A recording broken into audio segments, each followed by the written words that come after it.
हरे राम हरे हरे, विकास माली घरे घरे। सभी को सादर आमंत्रण।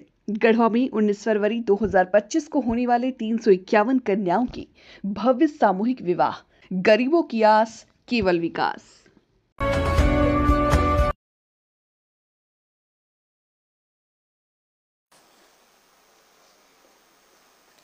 कहते हैं स्वकर्मणावधित, यानी हमारे काम ऐसे होने चाहिए जिसकी बदौलत हमारी शख्सियत की पहचान बने। साथियों, हमारे लिए सौभाग्य की बात है कि राज्य के मुख्य सचिव के रूप में हमें एक ऐसी शख्सियत मिली जो दिन रात हर एक योजना की समीक्षा व्यक्तिगत तौर पर करती हैं और उस योजना को धरातल पर उतारने के लिए समय समय पर हमें मार्गदर्शन देती रहती हैं, ताकि झारखंड विकास की एक नई दिशा को त्वरित गति से प्राप्त कर सके। आज के इस अवसर पर हमारे बीच गरिमामयी उपस्थिति है मुख्य सचिव महोदया की। अब मैं सादर निवेदन करना चाहती हूँ आपके प्रेरणादायी विचारों के लिए। CS ma'am please.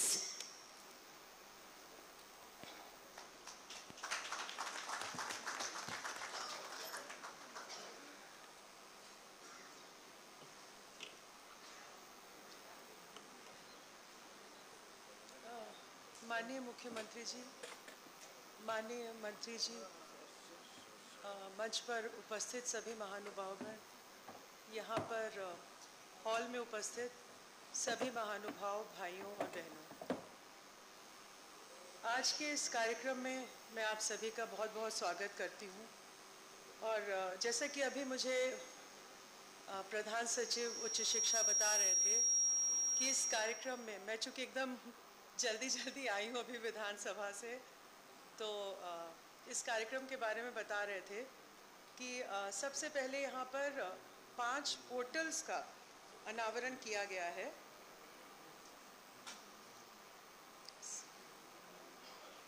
हाँ, 7-8 पोर्टल्स का अनावरण किया गया है और हम लोग यहाँ पर एकत्रित हुए हैं student research and innovation policy पे चर्चा करने के लिए। तो मैं सबसे पहले इनोवेशन और रिसर्च के बारे में कुछ अपने अनुभव साझा करना चाहूँगी। मैं ये बताना चाहूँगी कि पहले जब मैं भारत सरकार में थी, नीति आयोग में कुछ समय मुझे काम करने का अवसर मिला और इस विषय पर,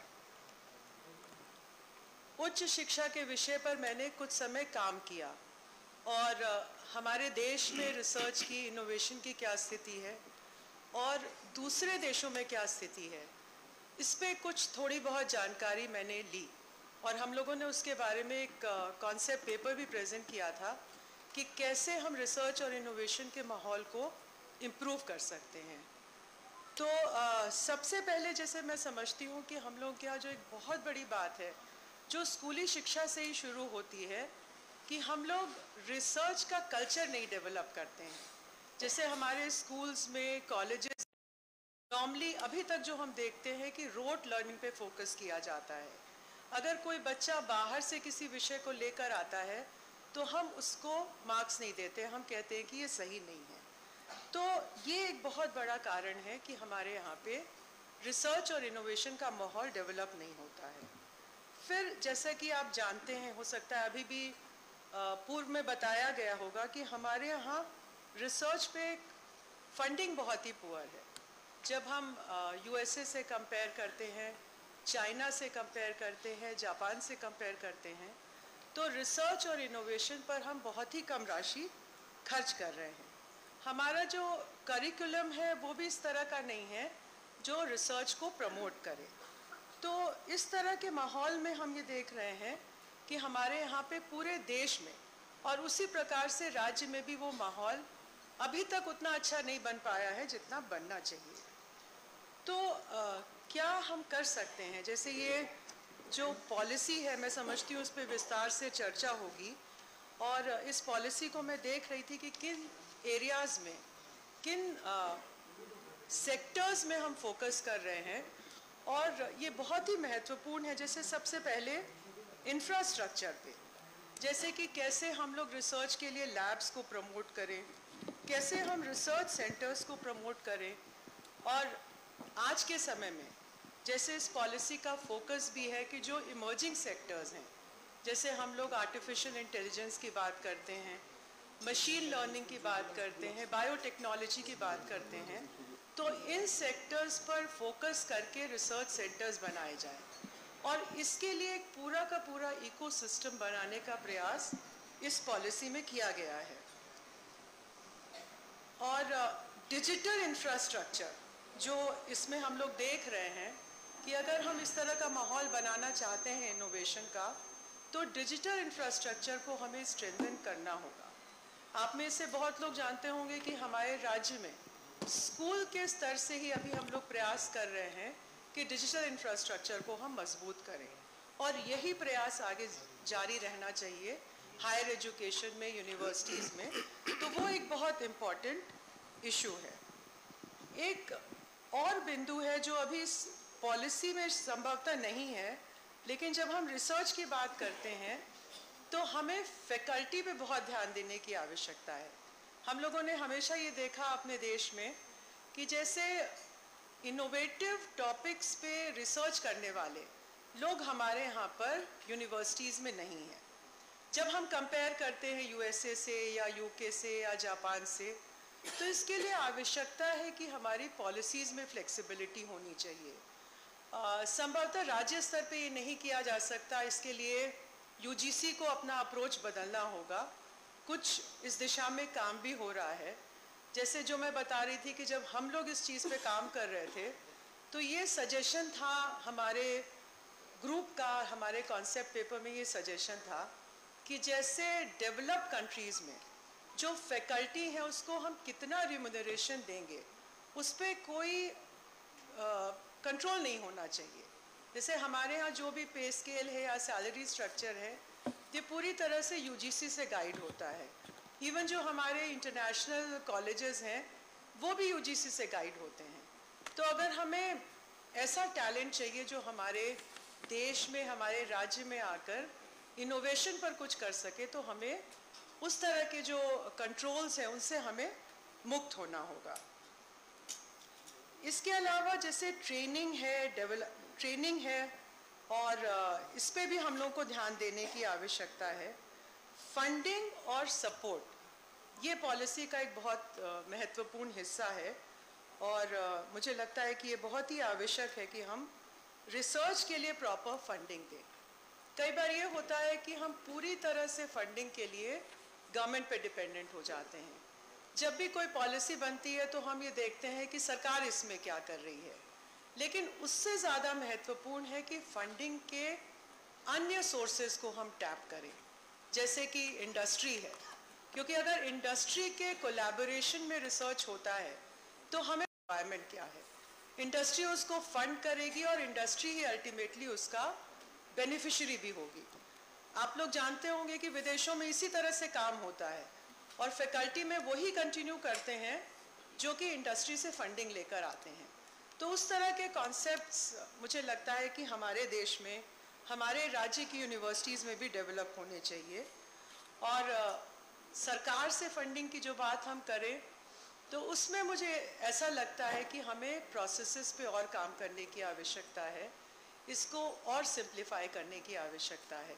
तो इस दिशा में जैसे अगर हम प्रोसीजर्स बना रहे हैं, उसको फॉलो कर रहे हैं, पॉलिसी का ये पार्ट है, तो मुझे लगता है काफ़ी हद तक इसमें फ़ायदा होगा। एक और छोटी सी बात मैं कहना चाह रही थी, इसका उल्लेख इस पॉलिसी में भी है, जो हम लोग इंटेलेक्चुअल प्रॉपर्टी राइट्स की बात करते हैं। तो इसमें हम लोग एक बार चर्चा भी कर रहे थे कि क्यों हम लोग इसमें इतने पीछे हैं और कैसे हम एक ऐसा इकोसिस्टम डेवलप करें जहाँ पे आईपीआर की दिशा में हम लोग सक्सेसफुल हो जाएं। जैसे इसी का ही कंपोनेंट एक जीआई टैग की बात है। आपको पता होगा कि झारखंड में अब तक केवल एक आइटम को जीआई टैग मिला है, जबकि हम कंपेयर करें तो अन्य राज्यों में जैसे मध्य प्रदेश में 20 जीआई टैग हैं, इवन बिहार में 15 जीआई टैग हैं। तो उसके बारे में हम लोग बात कर रहे थे कि कितनी कठिन है ये प्रक्रिया। कोई एक व्यक्ति या कम्युनिटी अगर कोई पर्टिकुलर काम कर रहा है तो वो अकेले उसके बलबूते की बात नहीं है कि वो जीआई टैग ले सके। उसके लिए एक टेक्निकल टीम की आवश्यकता है, लॉयर्स की आवश्यकता है, उसके हिस्टोरिकल रिसर्च की आवश्यकता है। तो कैसे हम लोग उसको इस तरह का असिस्टेंस दें, कैसे हम सपोर्ट करें। ये एक चीज़ है जिस पे हम लोग बात मतलब सरकार की ओर से हम लोग इसके बारे में चर्चा कर रहे हैं और कार्रवाई कर रहे हैं। स्टूडेंट सबसे इम्पॉर्टेंट कंपोनेंट है। जब हम रिसर्च और इनोवेशन के लिए बात करते हैं तो स्टूडेंट सबसे इम्पॉर्टेंट कंपोनेंट है। अगर स्टूडेंट में उस तरह की सोच नहीं है कि मुझे कुछ क्रिएटिव करना है, या शुरू से हम उसकी क्रिटिकल थिंकिंग को डेवलप नहीं कर रहे हैं, तो इस दिशा में कुछ भी नहीं हो सकता है। तो इसके लिए हम लोगों को शुरू से जब स्टूडेंट डेज से, स्कूल डेज से ही हमको उसको एनकरेज करने की आवश्यकता है।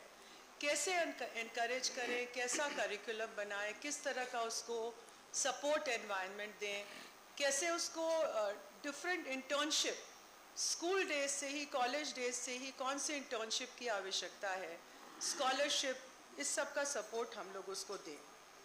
तो इससे ये बहुत इम्पॉर्टेंट है।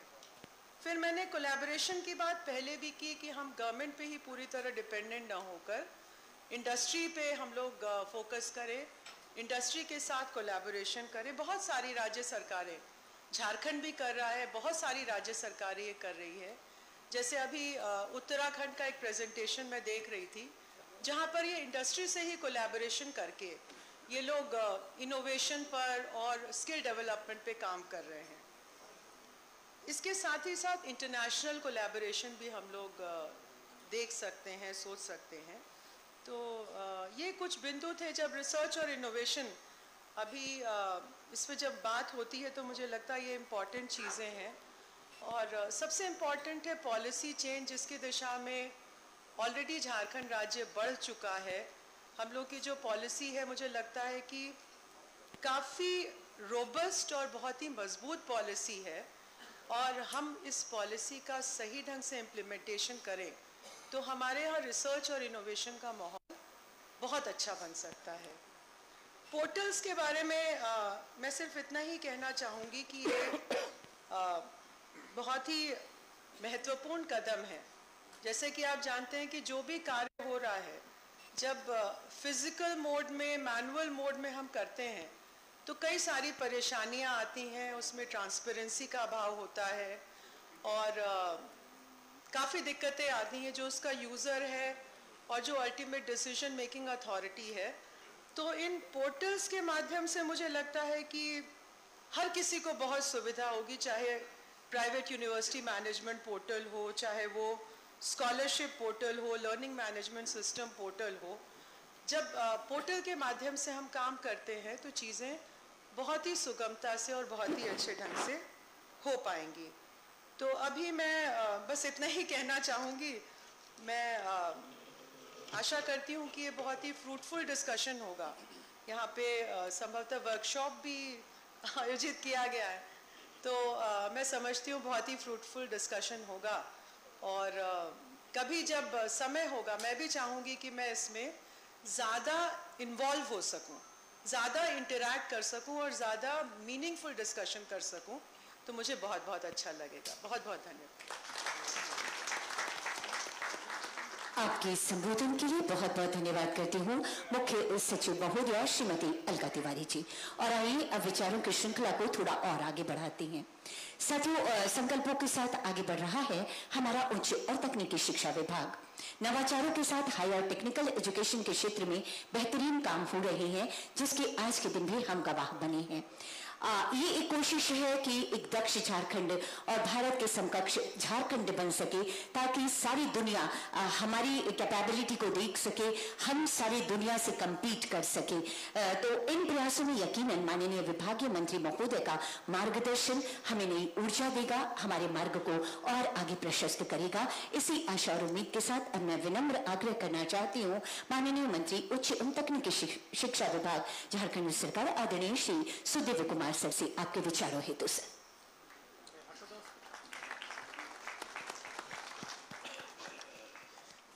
बहुत बहुत धन्यवाद। आज इस महत्वपूर्ण कार्यक्रम में मंच पर गरिमा में उपस्थिति हमारे माननीय मुख्यमंत्री हेमंत सोरेन जी की, मंच पर बैठी हमारी मुख्य सचिव श्री अविनाश कुमार साहब, श्री राहुल पुरवार साहब, श्री संजय कुमार राकेश साहब जो MD CSC हैं, और मेरे सामने इस हॉल में बैठे हुए झारखंड के तमाम गुरुजन, हम गुरुजन से ही संबोधित करेंगे आपको, जो कि आपका दर्जा वही है, आप कुलपति हों, प्रोफेसर हों, गुरु हैं निश्चित रूप से। और मेरे विभाग के तमाम पदाधिकारी, जिन लोगों की अथक मेहनत से यह दिन आज साकार हुआ है, प्रिंट मीडिया के तमाम लोग जो आज एक पॉजिटिव खबर को झारखंड की जनता तक पहुंचाने का बीड़ा उठाएंगे। माननीय मुख्यमंत्री का गला थोड़ा सा खराब है, तो माननीय मुख्यमंत्री की तरफ से भी संबोधन के 2 शब्द मैं ही बोल दूंगा। मैंने तमाम का, संजय साहब का, हमारे विभागीय सचिव साहब का, अलका तिवारी मैम का, सबका संबोधन सुना। दुर्भाग्यवश प्रथम सत्र में जो आप लोगों का एक की विचार संगोष्ठी हुई, उसमें मैं शामिल नहीं हो पाया था, तो आपके विचारों को सुनने से मैं अछूता रह गया। लेकिन कमोबेश बुनियादी बात सिर्फ एक थी,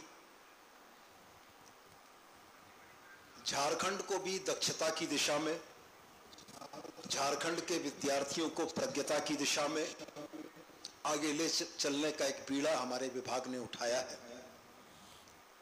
जिन पोर्टल्स का आज ऑनरेबल CM के तरफ से लॉन्च किया गया, ये झारखंड के बहुतेरी विधाओं को पेपरलेस मोड में ले जाना चाहते हैं, डिजिटाइजेशन में ले जाना चाहते हैं। इस बात के लिए ले जाना चाहते हैं कि आवेदनों की लंबी परिपाटी परंपरा और धूल फाकने के लंबे इतिहास से निकलकर पोर्टल में किसके लॉगिन में कौन सा आवेदन पड़ा है, ये अगर सबको प्रदर्शित होता रहेगा तो आवेदन करने वाले को भी जानकारी होगी, हायरार्की में जिनके पास वो आवेदन, जिनके लॉगिन में पोर्टल है, उनके ऊपर भी दबाव होगा, और जो ऊपर में बैठे हुए हमारे पदाधिकारी हैं वह भी इस बात को देखेंगे, और मैं भी विभागीय मंत्री के तौर पर देखूंगा कि किसी के पे फिक्सेशन के मामले अगर लंबित हैं तो क्यों लंबित है। किसी निजी विश्वविद्यालय जो हमारे राज्य की शिक्षा की बेहतरी की दिशा में कुछ करना चाहता है, अगर उसके मसले लंबित हैं तो क्यों लंबित हैं। तो हम लोगों ने एक नए कदम की शुरुआत की है, CSC का हमें सहयोग मिला है, मैं हृदय तल से उनका भी आभार व्यक्त करना चाहूँगा। और मैं निश्चित रूप से यह भरोसा करता हूँ कि चूंकि CSC हमारे नॉलेज पार्टनर के तौर पर इस पोर्टल के इस पोर्टल के संचालन में साथी हैं, सहयोगी हैं, तो यह एक यूजर फ्रेंडली पोर्टल होगा। संजय साहब से मैं मुखातिब था, संजय साहब से मैं बस आपसे यही आग्रह करना चाहूँगा कि इस पोर्टल का डिज़ाइन के पार्टनर आप रहे, तो ये जो पोर्टल डिज़ाइन हुआ है ये यूज़र फ्रेंडली हो, लोगों को एक क्लिक में चीज़ों की जानकारी मिल सके, बहुत उलझाव की स्थिति ना हो। और कहीं ना कहीं मेरा आग्रह यही होगा कि ग्रीवांस रिड्रेसल की भी कोई व्यवस्था होनी चाहिए। यदि पोर्टल में जाकर किसी को किसी नॉलेज या किसी साइट तक पहुंचने में इशू आ रहा है तो वो ग्रीवांस अपना जनरेट करे और हमारा ग्रीवांस रिड्रेसल उसको ये मदद करे कि पोर्टल के फलाने पोर्शन में जाकर आप अपने ग्रीवांस का रिड्रेसल कर सकते हैं। अलावे इसके अलका मैम के विचारों को मैं सुन रहा था। वास्तव में झारखंड ने अन्य क्षेत्रों में बड़ी प्रतिभाओं को जन्म दिया है, चाहे वह स्वतंत्रता आंदोलन का समय हो, चाहे खेल खिलाड़ियों का हो, चाहे झारखंड की धरती पर वीर पुरुषों का हो। लेकिन अब ये नॉलेज एरा है। आने वाला समय जब AI की हम बात करते हैं तो अब हमें मानसिक रूप से, बौद्धिक रूप से मजबूत योद्धाओं की ज़रूरत है और उनको अब पैदा करने की ज़रूरत है, जिसकी दिशा में हम लोगों ने एक पहला कदम, पहला पग उठाया है। मैं नहीं जानता इसके फलाफल क्या होंगे, लेकिन मैं ये भरोसा जरूर रखता हूं कि इस पहले पग के बाद हो सकता है कि अगले पग में लड़खड़ाने की नौबत आए, लेकिन मैं आपको भरोसा दिलाता हूं कि हमारा विभाग लड़खड़ाएगा भी, फिर संभलेगा भी और संभल के फिर अगला पग उठाएगा जो कि हमको बेहतरी की ओर लेकर जाएगा। तो मैं मुख्य रूप से इसी बात के लिए आप तमाम विद्वजनों के, आप तमाम गुरुजनों के विचारों को भी समाहित करने के लिए अपने विभागीय सचिव से आग्रह करूंगा कि प्रथम सत्र में जिन मूल्यवान विचारों को आपने यहाँ पर व्यक्त किया है वो झारखंड की शिक्षा की दशा और दिशा सुधारने के लिए एक आज का डिस्कशन, आज का विमर्श एक मील का पत्थर साबित हो सकता है। आपके विचारों को समाहित करते हुए आने वाले भविष्य में देश की और विश्व की ग्लोबल जरूरतों के मद्देनजर हम लोग अपने इनोवेशन से लेकर रांची यूनिवर्सिटी के नए कैंपस के मेकओवर में लगे हैं। आपके सुझाव सदैव हमारे लिए मूल्यवान रहेंगे। आपके सुझावों को हम आमंत्रित भी करते हैं और इनोवेशन के क्षेत्र में बच्चों को लर्निंग स्कूल से लेकर हायर एजुकेशन तक अगर हम अपने राज्य में दे पाते हैं तो निश्चित रूप से हमारे लिए बड़ी उपलब्धि होगी और हम लोग इसी प्रयास, इसी एक सकारात्मक सोच की तरफ चल रहे हैं। और गीता के उस श्लोक के एक पंक्ति के साथ मैं अपनी बात का समापन करना चाहूंगा। गीता का वह श्लोक यह कहता है, कर्मण्यवाधिकारस्ते मां फलेषु कदाचन। हम लोगों ने कदम उठा लिया है, फल तो ईश्वर देंगे ही देंगे। बहुत बहुत धन्यवाद। आपके संबोधन के लिए बहुत बहुत धन्यवाद करती हूँ माननीय मंत्री आदरणीय श्री सुदेव कुमार सर। सही कहा आपने कि बाधाएं आती हैं आए, घिरे प्रलय के घोर घटाएं, हमको आगे बढ़ना होगा, कदम मिलाकर चलना होगा। अब हमारे उच्च और तकनीकी शिक्षा विभाग ने कदम बढ़ा दिए हैं जो माननीय मुख्यमंत्री जी के दिशा निर्देशन में निरंतर निरंतर आगे बढ़ते रहेंगे। भले ही गले में खराश की वजह से माननीय मुख्यमंत्री जी का संबोधन हम नहीं सुन पा रहे हैं, लेकिन उनकी गरिमामयी उपस्थिति हम सबके अंदर एक नई ऊर्जा संचारित कर रही है और ये विश्वास पैदा कर रही है कि जब होगा मन में दृढ़ विश्वास, जब होगा सपनों का साथ, तभी योजनाओं का रथ आगे आगे बढ़ पाएगा, तभी विजय केतु अभिमन्यु हमारा आसमान में लहराएगा। आपका साथ, मार्गदर्शन और प्रगतिशील नेतृत्व झारखंड को नई ऊंचाइयां देता रहे, इसी कामना के साथ बहुत बहुत आभार व्यक्त करती हूँ। आदरणीय माननीय मुख्यमंत्री महोदय का बहुत धन्यवाद करती हूँ। माननीय विभागीय मंत्री श्री सुदेव कुमार सर का बहुत आभार व्यक्त करती हूँ। राज्य के मुख्य सचिव महोदया का, माननीय मुख्यमंत्री महोदय के अपर मुख्य सचिव श्री अविनाश कुमार सर का, श्री संजय कुमार राकेश सर का प्रधान सचिव, और साथ ही आप तमाम लोगों का जो शिक्षा के क्षेत्र में एक अलग जगाने के संकल्प के साथ यहाँ पर उपस्थित हैं। बहुत आभार आप सभी का। तालियों की गड़गड़ाहट के साथ आभार व्यक्त करिए माननीय मुख्यमंत्री जी का, जो स्वास्थ्य साथ नहीं देने के बावजूद भी आप हमारे बीच आए। बहुत आभार, बहुत धन्यवाद माननीय मुख्यमंत्री जी।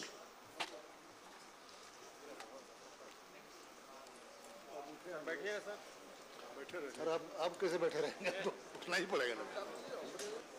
रुकिए, आप लोग बैठे रहे।